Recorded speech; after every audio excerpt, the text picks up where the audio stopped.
اب ان کے بعد حالات کیا ہوئے، جیسا کہ میں نے اعلان کیا تھا 10 مجالس محرم میں کہ ما بعد کربلا کیا ہوا تھا، کربلا کے بعد کے حالات کیا ہیں۔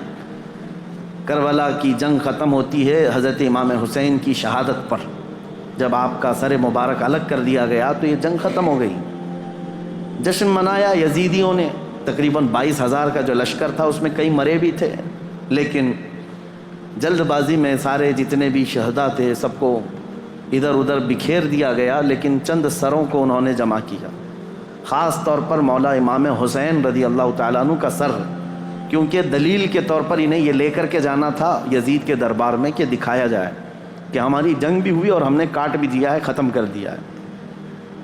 کبھی کبھار انسان حیوانیت کا شکار ہو جاتا ہے اور اتنا گرتا ہے کہ جانور بھی ایسا نہیں کرتے۔ اسی لیے امام غزالی کی وہ بات یاد رکھو کہ انسان کی 3 قسمیں ہیں، کبھی افضل ہو جائے تو فرشتوں سے بھی افضل بنتا ہے، اور کبھی نیچے گر جائے تو یہ جانوروں سے زیادہ ذلیل ہو جاتا ہے۔ جانور اپنی برادریوں میں سے کسی کا ایسا بہشکار یا ایسا قتل نہیں کرتے جیسا انسان انسانیت کا کرتا ہے، انسانوں کے ساتھ کرتا ہے۔ تو بہرحال جس نبی کا کلمہ پڑھتی تھی یہ جماعت، اس نبی کے اس نواسے کو جس کو رسول اللہ بے حد محبت کرتے تھے اور جس کے متعلق یہ فرمایا تھا کہ یہ جنتی جوانوں کا سردار ہے، اس کو کاٹ کر کے لے جا رہے ہیں، سر بھی لے کر کے جا رہے ہیں ساتھ میں۔ اور جب کربلا سے نکل کر کے یہ سب سے پہلے آئے تھے کوفہ کی سرزمین، یہیں تو امام حسین کو بلایا گیا تھا کہ آپ آ جائیے، یہاں سے آپ کو امیر المومنین منتخب کیا جائے گا۔ اسی کوفہ میں امام حسین کا سر لایا گیا تھا۔ تو کوفہ میں جب سر لایا گیا تو لوگوں کا ایک تانتا بن گیا دیکھنے کے لیے، اور عبید اللہ بن زیاد جو وہاں کا گورنر تھا اس کے پاس سر رکھا گیا تو اس نے اس کی بے حرمتی بھی کی، کہا حسین اگر تم یہاں نہ آتے تو تمہارے ساتھ یہ نہ ہوتا۔ اس وقت مسجد میں ایک بوڑھے صحابی بیٹھے ہوئے تھے۔ عبید اللہ بن زیاد امام حسین کو کیا کہہ رہا تھا کہ ختم ہو گیا جھوٹا شخص بھی اور جھوٹے کا بیٹا بھی، نعوذ باللہ۔ یہ سیدنا مولا علی کو بھی گالی تھی اور امام حسین کو بھی گالی تھی۔ صحابی رسول کو برداشت نہ ہوا، 80 سال کی عمر کے تھے، مسجد میں کھڑے ہو گئے، کہا وہ ابن مرجانہ، اس کی ماں کا نام مرجانہ تھا، اس کے باپ سے لوگ جب کسی کو عربی میں گالی دی جاتی تھی تو ماں کا نام لے کر کے کہتے کہ باپ کا پتہ ہی نہیں۔ وہ ابن مرجانہ کہ تو جس کے بارے میں کہہ رہا ہے وہ اس روئے زمین میں سب سے اعلیٰ، اس کا باپ سب سے اعلیٰ اور اس کا نانا سب سے اعلیٰ ہے، جس حسین کے بارے میں تو کہہ رہا ہے، اور میں گواہی دیتا ہوں اے کوفہ والوں، یہ عبید اللہ بن زیاد کذاب ہے، دجال ہے اور دجال کا بیٹا ہے، کذاب ابن کذاب ہے۔ انہوں نے اپنا حق ادا کیا، بھری محفل میں بھی حق بات کھڑے ہو کر کہہ دینا۔ عبید اللہ بن زیاد نے اس بوڑھے صحابی کو اسی مجلس میں قتل کروا دیا، 80 سال کی عمر کے تھے۔ دیکھیں ہر زمانے میں حق بات کو ایکسیپٹ کرنے والے اور بڑھ چڑھ کر اعلان کرنے والے موجود رہیں گے، بزدل چاہے جتنے بھی بن جائیں، لیکن کوئی نہ کوئی مجلس میں رہے گا، کیونکہ اللہ کا دین ہے اور صبح قیامت تک اللہ حق بولنے والوں کو زندہ رکھے گا۔ پھر اس کے بعد یہ سر امام حسین کا دمشق لایا گیا جو ملک شام کی راجدھانی ہے۔ دمشق میں یزید کا تخت خلافت تھا، وہاں پہلے ہی سے لوگوں میں اعلان ہو گیا تھا کہ کربلا میں جو جنگ ہوئی اس میں لٹا ہوا قافلہ آ رہا ہے، امام حسین کو، ان کے سر کو اور ان کے خاندان کی بیویوں کو اور ان کے بیٹوں کو قیدی بنا کر لایا جا رہا ہے۔ امام زین العابدین امام حسین کے بیٹے جو بیمار تھے کربلا میں، وہ جنگ میں میدان میں نہیں اترے، بیماری کی عالم میں ویسی رہے، اور وہ بھی چل کر کے دمشق پہنچے۔ وہاں پر بتایا گیا ہے دمشق شہر میں تاشے بج رہے تھے، ڈھول بج رہے تھے، باجے بج رہے تھے، امام حسین کا سر آ رہا ہے تو ایک جلوس کی شکل تھی، لوگ اپنی اپنی برآمدوں میں آ کر چھتوں پر کھڑے ہو کر دیکھ رہے تھے کہ یہ جلوس آ رہا ہے۔ اس عجیب حال ہے کہ شاعر نے بہت اچھے انداز میں کہا ہے کہ عجیب امت ہے، قتل کیا شبیر کا وہ بھی نعرے تکبیر کے ساتھ، یعنی ایک طرف اللہ اکبر کہنے والے ہی ہیں اور اسی رب ذوالجلال کے سب سے پیارے محبوب صلی اللہ علیہ وسلم کے نواسے کا قتل کر رہی ہے امت، اور پھر اس کے بعد اس کو گھما بھی رہی ہے۔ جب لایا گیا دمشق تو یہ حالات تھے کہ باجے بج رہے ہیں، ڈھول بج رہے ہیں، تاشے بج رہے ہیں، اور یزید کے دربار میں یہ لٹا ہوا قافلہ جب پہنچا تو یزید نے مگرمچھ کے آنسو بہائے اور کہا حسین اگر تم بغاوت نہ کرتے تو یہ حالات نہ ہوتے، اور اگر میرے سامنے آ جاتے تو میں قتل کا حکم نہیں دیتا۔ یہ سب حالات لکھے ہوئے ہیں، لیکن میرے عزیزو ایک بات ہے میں یہاں پر کلیئر کر دیتا ہوں۔ بعض ایسے لوگ ہیں جو تحقیقات کی بنیاد پر یہ کہتے ہیں کہ یزید تو افسوس کر رہا تھا امام حسین کے قتل پر، وہ راضی نہیں تھا۔ ہم کہتے ہیں یہ قتل ہو جانے کے بعد آنسو بہانا اور راضی نہ ہونے کا ڈھونگ کرنا یہ بات الگ ہے۔ اگر یزید حقیقت میں راضی نہیں تھا تو امام حسین کے قتل کے سلسلے میں جتنے کوفہ میں گئے تھے ان کو پکڑ کر سزا بھی تو دے سکتا تھا، لیکن سزا کسی کو نہیں دی گئی۔ اس کا کیا مطلب ہے؟ ایک طرف تم رو کر کے لوگوں کو بتا رہے ہو کہ میں اس سے راضی نہیں تھا۔ اگر تم راضی نہیں تھے تو عبید اللہ بن زیاد، عمرو بن سعد، شمر، خولی، یہ جن لوگوں نے مولا حسین کے ساتھ ظلم کیا اور ان کے بچوں کو مارا ہے، یزید بھرے دربار میں بلا کر کہتا کہ انہوں نے میری رضا کے خلاف کام کیا ہے، رسول اللہ کے بیٹے کا قتل کیا، لہٰذا ان کا قتل ہوگا، کہیں تاریخ میں نہیں ملتا ہے۔ تو لہٰذا یہ ڈھونگ رچانا یہ ایسا ہی ہے میرے عزیزو کہ صرف اتنا بیان دے دینا کہ ہمیں کھیت ہے، ہمیں افسوس ہے۔ یہ تو پولیٹیشین جیسے آج بھی کرتے ہیں، سیاسی لوگ، قتل ہو جائے پورا کا پورا گاؤں جل جائے اور اس کے بعد تم ایک اسٹیٹمنٹ دے دو کہ ہمیں کھیت ہے، ہمیں افسوس ہے اس بات کا۔ تو کیا اتنا کہہ دینے سے ساری چیزیں ختم ہو جائیں گی؟ اسی لیے میں نے تقریر کی شروع میں ہی کہا لمحے نے خطا کی صدیوں نے سزا پائی۔ ایک لمحہ خطا ہو جاتی ہے اور اس کی سزا قیامت تک قائم رہتی ہے۔ یہی یزید نے کیا۔ 3 سالہ دور تھا اس کا، صرف تاریخ میں موجود ہے، اس کی حکومت صرف 3 سال چلی، لیکن ان 3 سالوں کے اندر جو اس نے ہولناک یہ حادثہ کیا ہے تو اس کی مذمت اور اس کی وجہ سے اس پر لعنت یہ صدیوں تک جاری رہے گی۔ امام حسین کا سر مبارک جب آیا وہاں پر تو عجیب حالات تھے، کچھ صحابہ بھی وہاں موجود تھے، انہوں نے یہ روایت بھی بیان کی ہے۔ دمشق کے دربار میں جب امام حسین کا سر لایا گیا اس وقت سیدہ زینب رضی اللہ تعالیٰ عنہ نے ایک خطبہ دیا تھا وہاں یزید کے دربار میں، پردے میں تھیں لیکن انہوں نے حالات بیان کیے تھے، وہ کرب ہے، وہ درد ہے ان کے خطبے میں، انہوں نے جھنجھوڑ رکھا تھا، حتیٰ کہ جو یزیدی دربار میں کھڑے تھے وہ بے اختیار رونے لگ گئے تھے، چاہے جیسا بھی پتھر دل ہو لیکن پگھل گیا تھا۔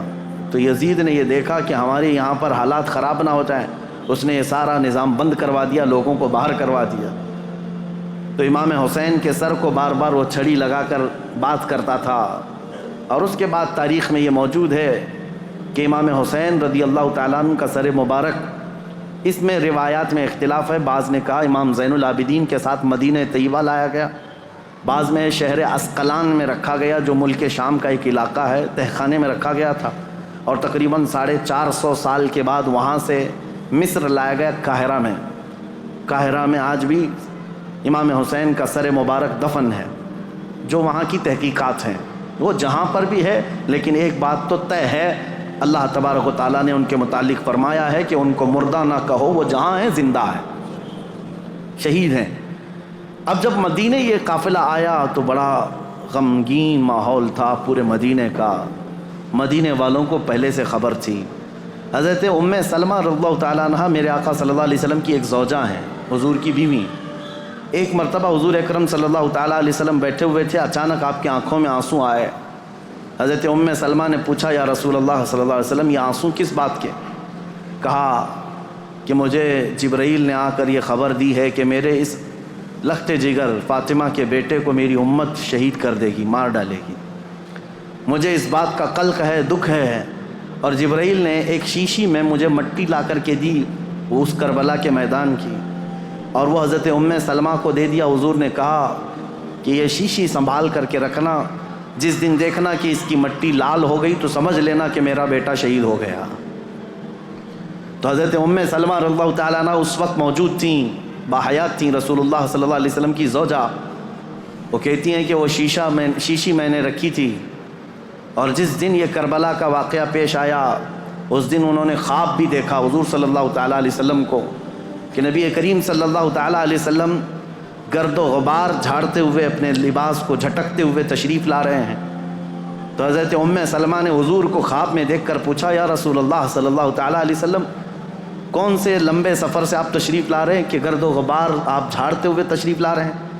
میرے آقا صلی اللہ تعالیٰ علیہ وسلم نے فرمایا، ام سلمہ، میری امت کے اشقیاء نے میرے بیٹے کو اور میرے خاندان کو کاٹ دیا، قتل کر دیا کربلا کے میدان میں۔ ان کی سب کی لاشیں میں جمع کرتا کرتا سب کو دیکھتا ہوا وہاں سے آ رہا ہوں، کربلا کے میدان سے تھکا ہوا۔ حضرت ام سلمہ کہتی ہیں کہ میں گھبرا گئی، یہ خواب دیکھی تھی رات کو۔ صبح وہ جلدی اٹھتی ہیں، یہ عاشورہ کا دن تھا، وہ فرماتی ہیں کہ میں جلدی سے جا کر اس شیشی کو یاد کرتی ہوں جو میرے آقا صلی اللہ علیہ وسلم نے مجھے زندگی میں دیا تھا، وہ ویسی سنبھالی رکھی ہوئی تھی۔ جا کر دیکھا تو اس شیشی کے اندر مٹی نہیں، پورا خون جمع تھا۔ حضرت ام سلمہ کہتی ہیں میں نے مدینے والوں کو اسی دن اطلاع دے دی کہ اے اہل مدینہ، رسول اللہ کا بیٹا شہید ہو گیا۔ اس وقت کوئی ٹیلی گرام نہیں تھا اور نہ ہی کوئی ایسی تیز خبریں لانے والا انٹرنیٹ یا موبائل یا فون کا سسٹم تھا، مواصلات تو نہیں تھے۔ خبریں جو آتی تھی کوئی قاصد خبر لے کر کے آتا تب پتہ چلتا، وہ بھی خبریں کبھی 8 دن کے بعد 10 دن کے بعد پہنچتی تھی۔ لیکن مدینے والوں کو اسی دن خبر پہنچ گئی تھی کہ امام حسین کا قتل ہو گیا۔ یہ حضرت ام سلمہ نے خبر دی تھی۔ مدینے والوں نے آ کر کے پوچھا کہ یہ حالات ایسے ہو گئے۔ اس کے بعد پھر اس دن سے لے کر ہر دن مدینے والے انتظار میں رہتے کہ رسول اللہ کا یہ خاندان اہل بیت کب یہ واپس مدینے آئیں گے۔ تو ملک شام سے وہ لوگ واپس جب مدینے آ رہے تھے تو پورا مدینہ باہر نکل گیا تھا، پورا مدینہ باہر نکل گیا تھا۔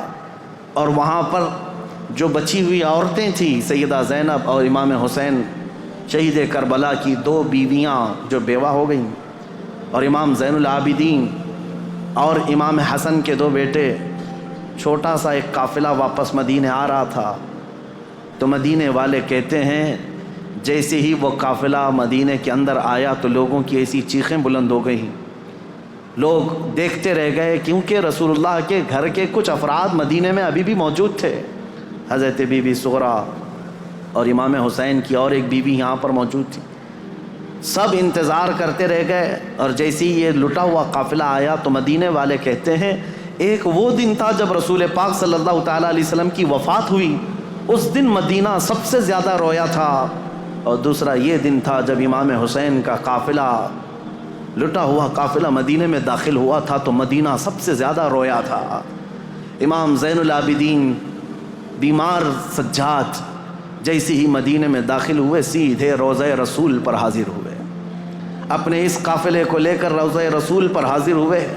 لوگ دھاڑے مار مار کر روتے تھے۔ امام زین العابدین کربلا کی پوری داستان رسول اللہ کو سنا رہے تھے، کھڑے ہو کر کہہ رہے تھے یا اللہ کے رسول، نبی محترم، نبی محتشم، آپ کے اس لاڈلے نواسے کو جو آپ کے کندھوں پر بیٹھ کر سواری کرتا تھا، آپ کا وہ لاڈلا نواسا جو آپ سجدے میں جائیں تو پیٹھ پر سوار ہو جاتا تھا، اس لاڈلے نواسے کو اشقیاء کی جماعت نے بغیر پانی دیے، بغیر کھانا دیے ذبح کر دیا۔